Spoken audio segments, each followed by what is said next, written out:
Hello friends, என்னோட வீடியோவை நீங்கள் இப்போ தான் ஃபஸ்ட் டைம் பார்க்குறீங்க அப்படின்னா இங்கிலீஷ் ஸ்டோரியிலேருந்து எப்படி ஈஸியாக இங்கிலீஷை லர்ன் பண்ணுறது, அதேமாதிரி இங்கிலீஷ் கான்வர்சேஷன், வேர்ட் பவர், இந்த மாதிரி இங்கிலீஷ் லேர்னிங் சம்மந்தமான நம்ம நிறைய வீடியோஸ் போட்டிருக்கோம். உங்களுக்கு பிடிச்சிருந்தா ப்ளீஸ் சப்ஸ்கிரைப் பண்ணுங்கள். இன்றைக்கி நம்ம பார்க்க போகிறது மகாபாரதா சீரீஸ்லேருந்து துரோணாச்சாரியா எப்படி வந்தார், கௌரவாஸ் பாண்டவாஸ்க்கு என்னெல்லாம் நடந்துச்சு, அதுக்கப்புறம் அவர் எப்படி போய் பீஷ்மாவை மீட் பண்ணார், எல்லாமே நம்ம இந்த அதாவது பார்ட் 5, பார்ட் 6, பார்ட் 7லாம் பார்த்தீங்கன்னா தான், பார்ட் 4லாம் பார்த்தீங்கன்னா தான் உங்களுக்கு இது புரியும். ஸோ அதோட லிங்க்லாம் நான் கீழே கொடுக்குறேன், போய் பாருங்கள், உங்களுக்கு ரொம்பவுமே இன்ட்ரெஸ்டிங்காக இருக்கும். ஸோ நம்ம இப்போ பார்க்க போகிறது பார்ட் 7. இப்போ பார்ட் 7க்குள்ளே போகலாம்.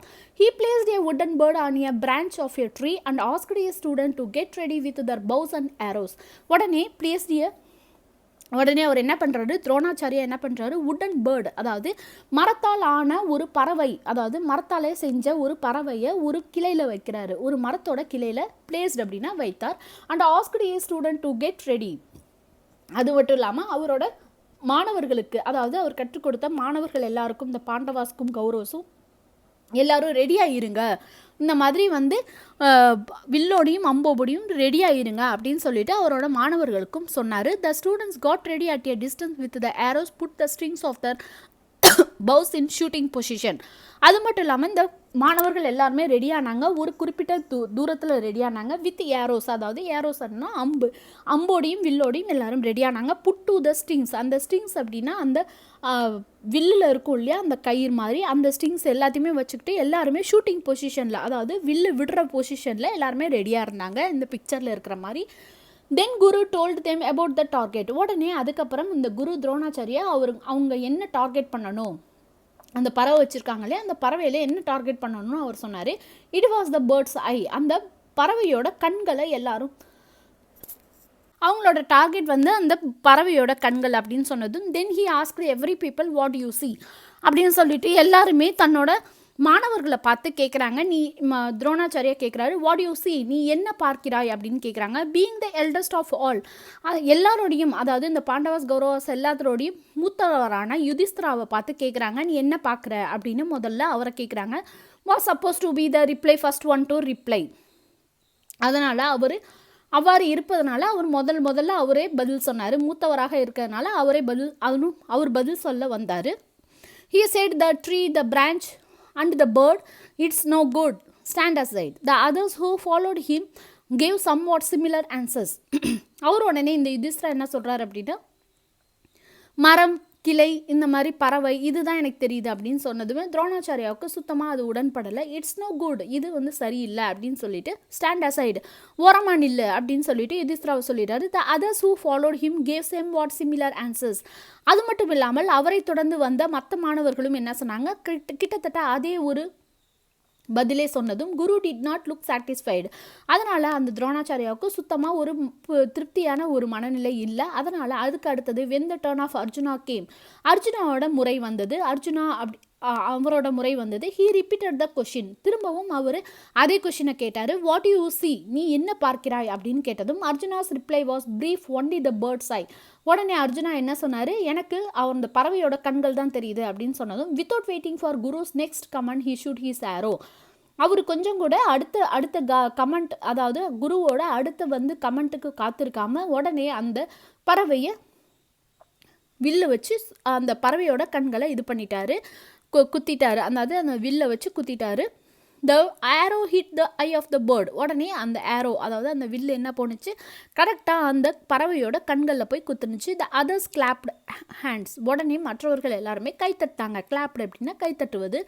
குரு துரோணா வாஸ் வெரி இம்ப்ரெஸ்ட். உடனே குரு துரோணாச்சாரியாவுக்கு ரொம்பவுமே இம்ப்ரெஸ் ஆகிட்டார், ஈர்க்கப்பட்டுட்டார். He praised Arjuna's concentration of mind on target and hugged him endearingly. இந்த மாதிரி அவர் பண்ணிட்டு ரொம்பவுமே அர்ஜுனாவை ரொம்பவுமே பாராட்டினார். அவரோட கான்சன்ட்ரேஷன் ஆஃப் மைண்ட், அவரோட மனநிலை ஒருமைப்படுத்தும் மனநிலையை பார்த்து அவர் ரொம்பவுமே கட்டி தழுவினார், ரொம்பவுமே அன்பாக கட்டி தழுவினார். From that moment Arjuna became his favourite people. அந்த நொடியிலேருந்து அர்ஜுனா தன்னுடைய ரொம்பவுமே விருப்பமான ஒரு மாணவராகவும் மாறிட்டார். One day Guru Drona was sitting with his pots with a boy named Eklavya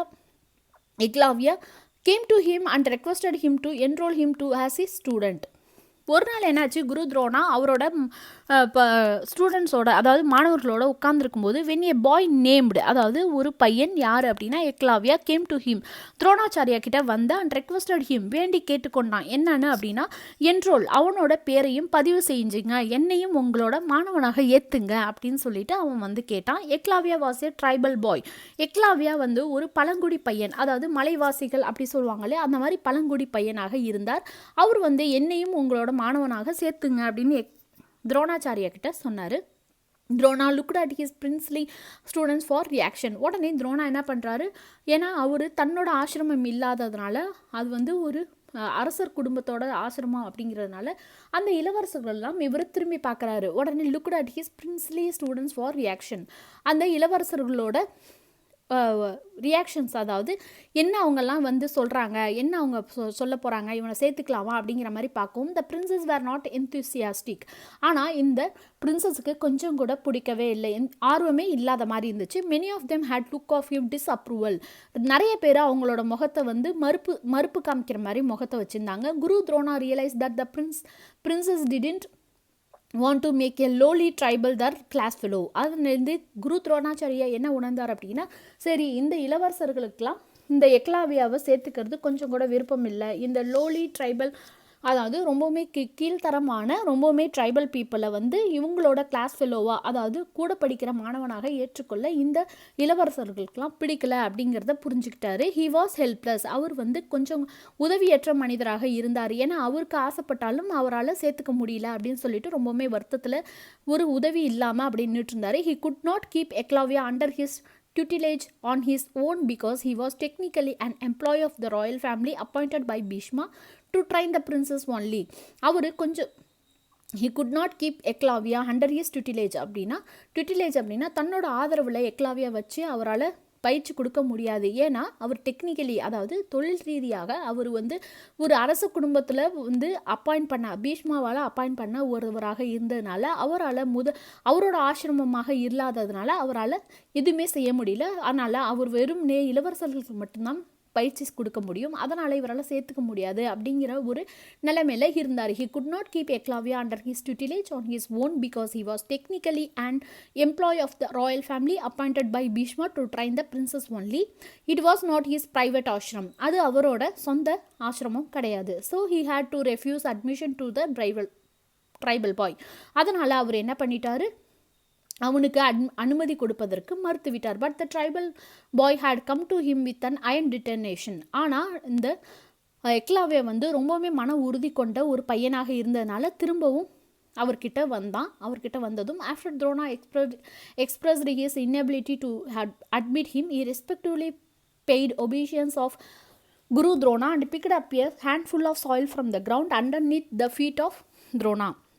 இவர் திரும்பவும் போய் கேட்கவும் எக்லாவியா கிட்ட துரோணாச்சாரியா தன்னோட ஃபீலிங்ஸ் அதாவது என்னால் இயலாமையே அவர் ரொம்பவுமே முழுமையாக வந்து அவருக்கு விவரிச்சுட்டு உன்னை வந்து நான் அட்மிட் பண்ணிக்க முடியாது அப்படின்னு சொன்னதும் ஹி ரெஸ்பெக்ட்ஃபுல்லி உடனே எக்லாவியா என்ன பண்ணார், ரொம்பவுமே மரியாதையாக அவருக்கு கொடுக்க வேண்டிய மரியாதையை கொடுத்து வணங்கிட்டு உடனே அவர் காலடியிலேருந்து தன்னோட அதாவது குரு துரோணாச்சாரியா அவர்களின் காலடியிலேருந்து பிக்ட் அப் என எடுத்தார். ஹேண்ட்ஃபுல் ஆஃப் அதாவது கை நிறைய மண்ணை எடுத்து ஃப்ரம் த கிரவுண்ட் அதாவது நிலத்தில் உள்ள மண்ணை எடுத்து அவர் காலடியில் உள்ள மண்ணை எடுத்து underneath the feet of Drona அவர் காலடியிலேருந்து எடுத்த மண்ணை எடுத்து he put his hand to his forehead and departed.